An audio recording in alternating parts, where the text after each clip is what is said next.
I'm pretty inured to events in the Israel-Palestine conflict. I kind of think I've seen it all, but I do think some things are really happening which are very surprising. It's the 1960s song that I grew up with. There's something happening here. There is. Something is happening. There's no doubt about it. Because the Human Rights Watch report doesn't just stick to the present. What is the situation now? What has been the situation the past 10 or 20 years? The Best-Selling Report is basically a description of the present. The Human Rights Watch report, I'm not exaggerating. Believe me, I don't exaggerate. I'm very careful about staying true to the facts. It goes all the way back to Israel's establishment in 1948. It even goes back to 1947. And it says, from the beginning, Israel, in order to create this Jewish state, the Zionist movement, and then the state of Israel, they tried to do two things. Number one, they tried to, I'm using their words now, engineer a Jewish majority in Israel. Because for the founders of the state of Israel, a Jewish state could not be a Jewish state unless there was a Jewish majority. And so they wanted to engineer that Jewish majority. Well, there was only one way to engineer the Jewish majority. You had to expel the indigenous population. There was no other way to do it. And so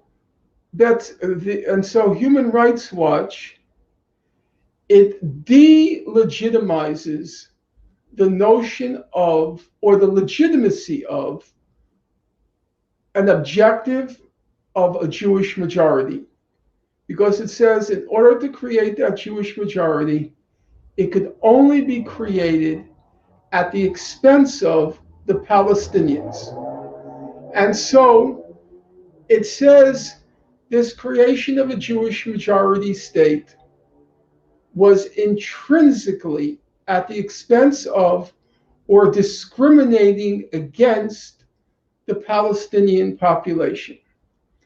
The second pillar of the Jewish state objective was the confiscation of the land, because the land was owned by Palestinians. They lived there. When Israel was created, only 6% of the land was owned by Jews. So, or the 6% of the land in Palestine was owned by Jews. So they describe in really, I would call it searing detail, even though I know that's a kind of catchphrase. They describe this in searing detail, this juggernaut, this maw, which is gobbling up the Palestinian land, dispossessing the Palestinians of their land. And to the point that to create the Jewish majority, 90% of the indigenous population was expelled, about 750,000 Palestinians. Now, with their descendants, Human Rights Watch gives a figure of 5.7 million Palestinian refugees. And then on the other end, they say that Israel controls 93% of the land is state-owned land. And that 93% is earmarked only for Jews.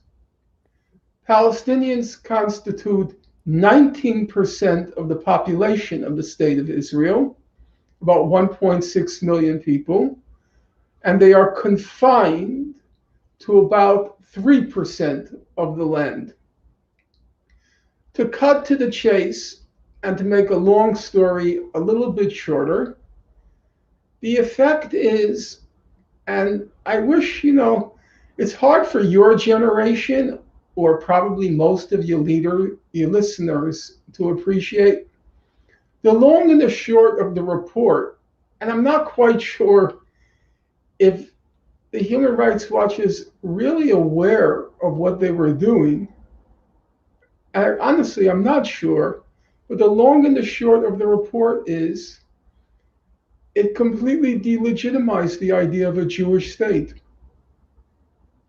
It said a Jewish state is inherently discriminatory and in critical respects, in order to create and preserve until today, in order to create or engineer and to preserve till today a Jewish state, Israel committed many inhuman acts, crimes against humanity, inhuman acts.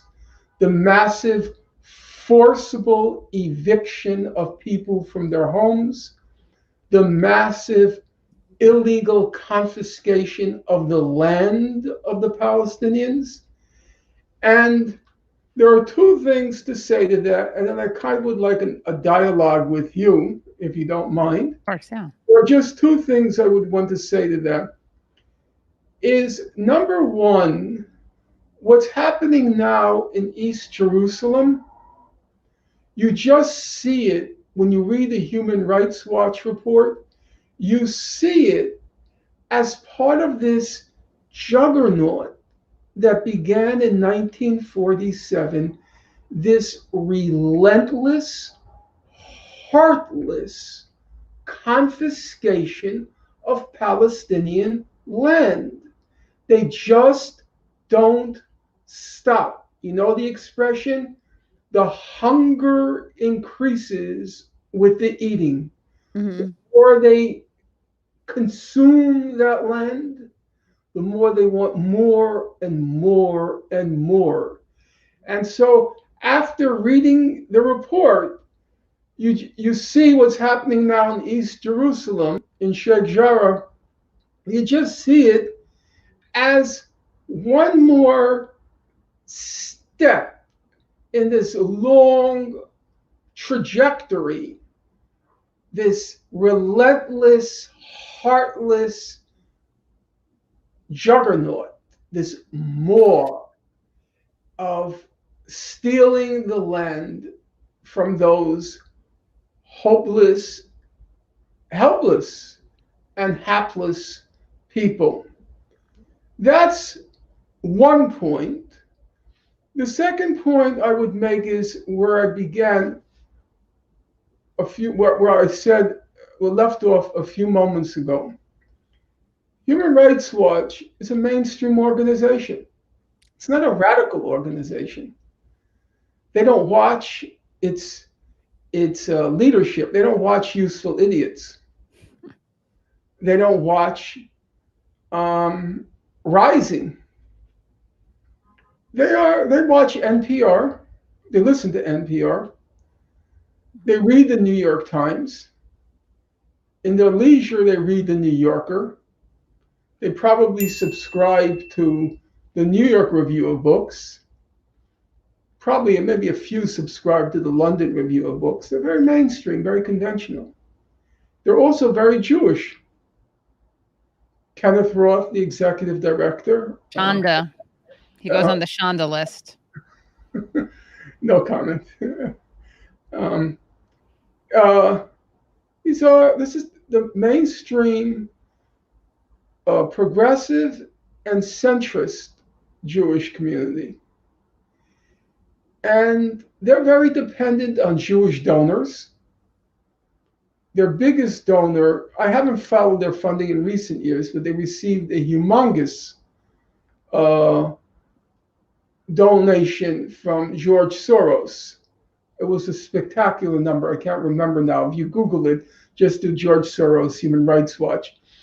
And so they must be very sensitive to how far they can go on the Israel-Palestine conflict before they lose their donors and they lose their constituency, which tells me that having done the calculations, they reached the conclusion that their donors and their constituency were ready, were prepared, could digest a human rights report issued by HRW, which not only condemns Israeli policy in the occupied Palestinian territories and describes this policy as the crime of apartheid, the crime of persecution, and those two crimes, apartheid and persecution, are crimes against humanity under international law, which, as I say, constitute among the quote, most odious crimes in international law. They went not only that far, but they described the whole regime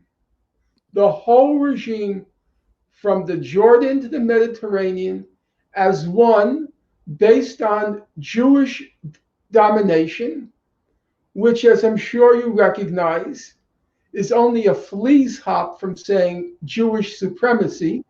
They're pretty much synonymous. And what's most, in my opinion, as not more, but as revelatory, they said all this on the assumption, in my opinion, that they wouldn't lose their Jewish constituency. Mm. They were ready to say the idea of a Jewish state, at least as it's been constructed in Israel, is illegitimate under international law. That to build a state, create a state, built on the premise and principle of a Jewish majority, and by confiscating nearly the whole of the land to be used only by and for Jews, which is what the Jewish state has meant the last 73 years. As a practical matter, it's meant the Jewish majority and the confiscation of the land for, of, by, and for the Jewish people. Mm. No?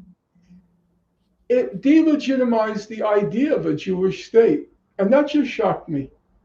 As I said, I'm not fully persuaded they realized what they were doing, but that's the bottom line. It's definitely the bottom line. The bottom line is, henceforth, the paradigm is no longer Israel here, occupied Palestinian territories there. Israel, for better or for worse, we accept it as it is. Occupied Palestinian territories, we don't accept. The occupation has to end and a Palestinian state has to be created. That was the paradigm up until now.